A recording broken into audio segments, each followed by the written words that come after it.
The Emperor card.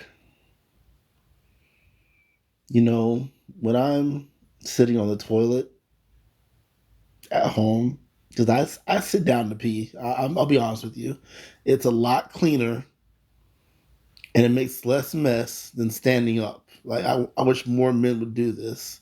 And plus, like, everything comes out at the same time anyway. Like, I don't have to do just one thing at one time.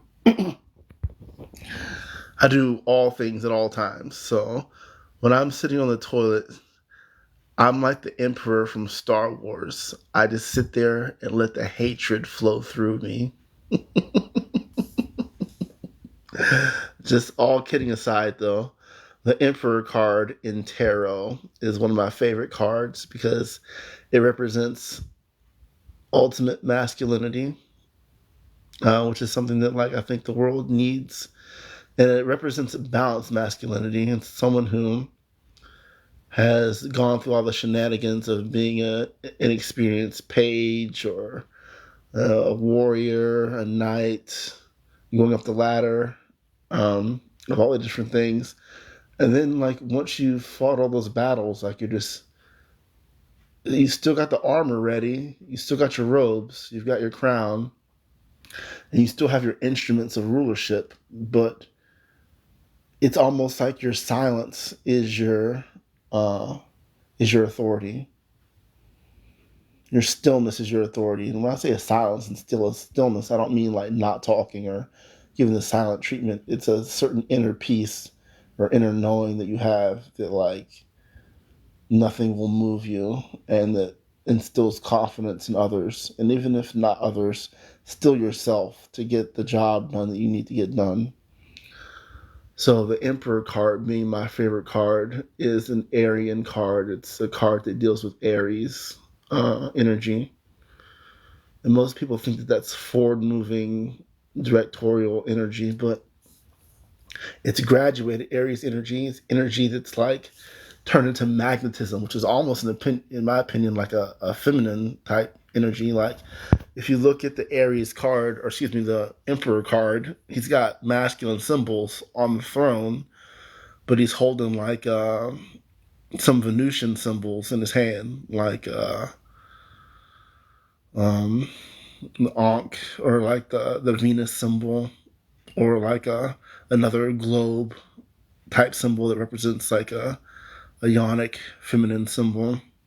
So it could be that like he's mastered his masculine and his feminine sides. So and brought that into balance because you don't want anything to be out of balance when you're dealing with that kind of like high level power, and that makes you more of a man, in my opinion, being balanced in both those aspects. So that being said, Emperor definitely is a card that I've meditated on. And I've also meditated on the Ace of Swords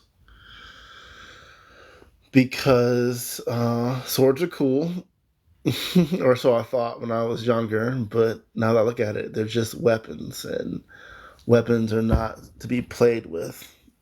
And I think I instinctively meditated on the Ace of Swords because it represents the mind.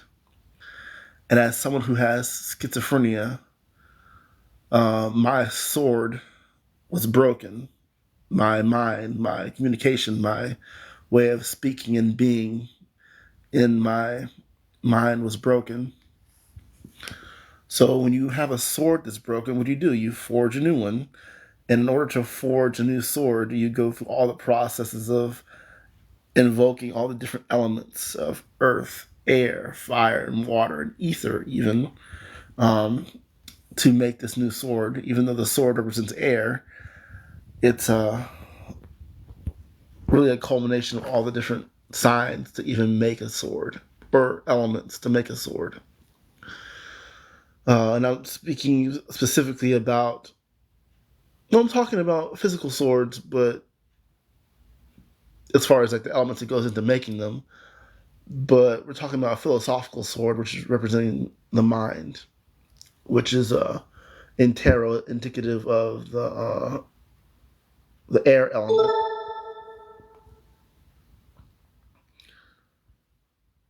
So